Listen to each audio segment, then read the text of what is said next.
memang tidak dicatat selama 400 tahun lebih. Itu sejarah yang harus diakui secara faktual gitu. Assalamualaikum warahmatullahi wabarakatuh. Salam jumpa, salam sejahtera untuk Anda semua.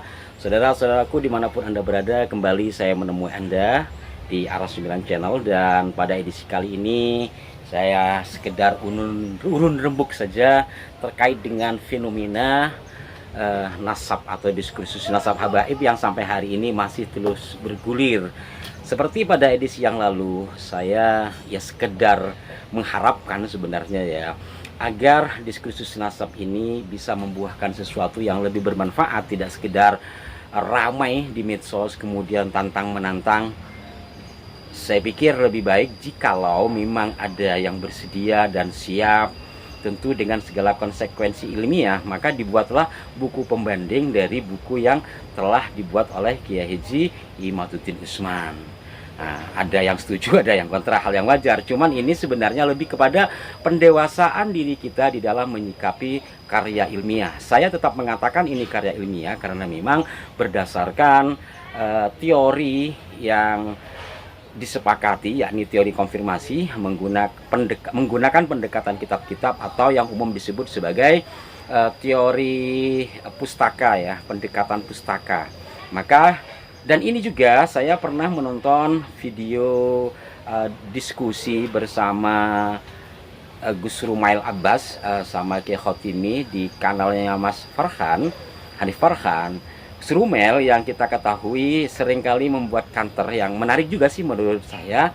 Pada saat itu beliau mengakui akan sepinya nama Ubaidillah sebagai putra dari Ahmad bin Isa yang nyambung ke atasnya ke Rasulullah itu selama ratusan tahun. Di situ Anda bisa cek bagian agak ke belakang itu dia tidak mengingkari itu, walaupun nanti di belakangan tulisan berbeda. Hal yang wajar mungkin sesuai dengan penemuan. Kemudian secara teori menurut Gus Rumail juga itu teori yang absah, teori yang sah yang dilakukan oleh iman. Makanya yang dilakukan oleh antropolog dan juga sejarawan adalah melacaknya dengan sumber-sumber sejarah gitu. Pendekatan ini sebenarnya tidak asing bagi sarjana sejarah dan antropolog terkini itu enggak. Jadi saya meyakini apa yang dilakukan oleh Kiai Mas secara metodologis itu sahih.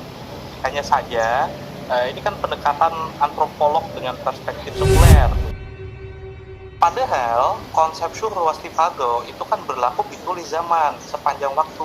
Barangkali inilah yang membuat Kiai Mat itu bertanya, sejak kapan Abdullah atau Ubaidillah ini menjadi tokoh historis dan faktual jika namanya sempat sunyi selama 4 abad lah. Berarti abad ke-5, ke-6, dan ke-7 orang nggak pernah membicarakannya.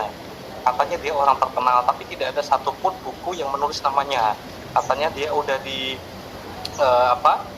mustafat, udah menyeluruh, orang mengerti namanya. Kenapa tidak ada yang mencatatnya gitu? Dan memang betul kata Kiai Mat, saya pun tidak bisa melacak nama itu sama sekali di sumber-sumber pustaka tertulis sebelum abad ke-8, berarti Al-Janadi dan juga alias Sakron itu yang memulainya kan. Nah, dari sini kita itu udah punya musalamah itu, udah punya satu jembatan yang kita bisa menapak untuk diskusi bersama bahwa memang betul kita itu taslim genealogi Ba'alawi itu memang tidak dicatat selama 400 tahun lebih. Itu sejarah yang harus diakui secara faktual gitu. Nah, makanya waktu karena seorang peneliti itu kan tidak boleh berhenti pada satu kesimpulan gitu. Apa yang disebut ilmiah kawan-kawan itu menerima satu kaidah yang bernama falsifikasi. Dia itu boleh disalahkan. Kalau Anda itu merasa yakin bahwa apa yang dilakukan Kiai Mat itu ilmiah dan tidak boleh dibantah, itu keliru. Kemudian secara teori menurut Gus Rumail juga itu teori yang absah, teori yang sah yang dilakukan oleh Kiai Mat. Maka jika ada yang mengatakan itu bukan ilmiah, bagaimana sementara orang yang terlihat kontra tetapi juga produktif di dalam memberikan sanggahan secara tulisan mengatakan bahwa itu secara teori yang diakuilah dalam koridor penulisan ilmiah. Karena Gus Rumail atau belakangan menjadi Habib Rumail Abbas itu mendeklar diri sebagai peneliti. Saya akui sebagai peneliti, beliau mengakui itu. Maka Sekali lagi, hemat saya biar tidak sekedar ramai di media dan mudah-mudahan segera selesai menghasilkan sebuah keputusan yang ilmiah. Karena Kiai Imaduddin sudah membuat buku, maka buatlah buku pembanding. Syukur setelah itu kemudian terjadi diskusi yang ada forumnya resmi, sehingga menghasilkan sesuatu yang bisa bermanfaat bagi kita semua.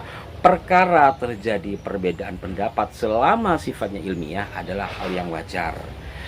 Itu yang pertama. Dan yang kedua, ada pengkooptasian istilah dengan penggunaan kata pendukung Kiai Imad dan pendukung Ba'alawi.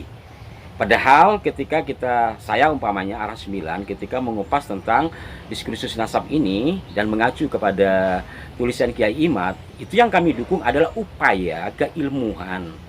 Bagaimana seorang tokoh mengerahkan kemampuannya untuk mengulik sebuah naskah-naskah lama yang dimana di dalam naskah itu tertera nasab orang mulia. Maka penting kan dalam hal ini, sebagaimana umpamanya kitab-kitab hadis sampai hari ini sebagian masih ada yang terus diteliti, benarkah itu dawuhipun Kanjeng Nabi atau tidak, atau hanya ada kemiriban. Begitu juga dengan nasab. Maka di sini mestinya disikapi kita tidak mendukung kepada personnya, tetapi kepada hasil kerjanya.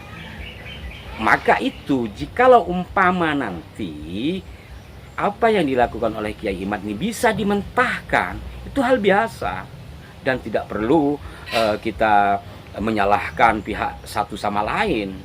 Maka kooptasi peristilahan menurut saya ini malah akan mengakibatkan bagi kita terpecah belah. Sifatnya ilmu kita ladeni secara ilmu tentu dengan nalar yang cerdas. Ya dikit-dikit cerdas lah, saya juga nggak cerdas ya. Setidaknya ajakan ke sana ini saya berharap sekali agar kita tidak terjadi perpecahan sama kita. Dan juga di kolom-kolom komentar kami, mohonlah kita yang objektif dan sportif. Bagaimanapun kita satu naungan di bawah bendera merah putih.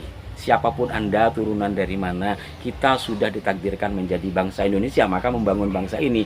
Dan adanya diskursus nasab, sikapi ilmiah. Kemudian jikalau memang seperti yang tertayang di banyak-banyak kanal YouTube, adanya oknum-oknum Habib yang arogan, yang jualan nasab, kita tidak mengingkari itu, tapi jangan disamaratakan. Begitu juga ketika saya mengulas tentang Habib Utsman bin Yahya. Sebagaimana berkali-kali saya katakan, dari pendekatan buku-buku primer dan buku sekunder serta penelitian, tidak semua orang Arab pada saat itu sejalan dengan Habib Utsman. Dan bagi keluarga beliau yang masih membela, yang monggo namanya keluarga, tetapi ada data, maka selalu saya sampaikan data-data, baik data primer yang ditulis oleh Habib Utsman sendiri, data primer yang ditulis oleh peneliti pada saat itu, kemudian data penelitian termasuk data buku yang dibuat oleh kalangan Ba'alawi sendiri, yakni Mr. Hamid Al-Qadri. Al-Qadri ini kan marga Ba'alawi kan. Demikian saudara-saudaraku sekalian, tiada harapan yang lebih indah sebenarnya ketimbang kebersamaan dan saling menghargai satu sama lain dan terus memupuk keilmuan kita biar budaya dialektika ilmiah itu tidak putus. Jangan sampai kemudian dialektika ilmiah menjadi perpecahan di antara kita. Maka istilah pendukung Ba'alawi, pendukung Kiai Imaduddin, pendukung Wali Songo, kita kerucutkanlah menjadi pendukung penelitian ilmiah. Mudah-mudahan bermanfaat. Sekedar salam sapa dari kami Arah 9 Channel yang saat ini berada di alam bebas, masih belum sampai ke rumah ini. Sampai jumpa. Mohon maaf jika ada kekeliruan. Wassalamualaikum warahmatullahi wabarakatuh.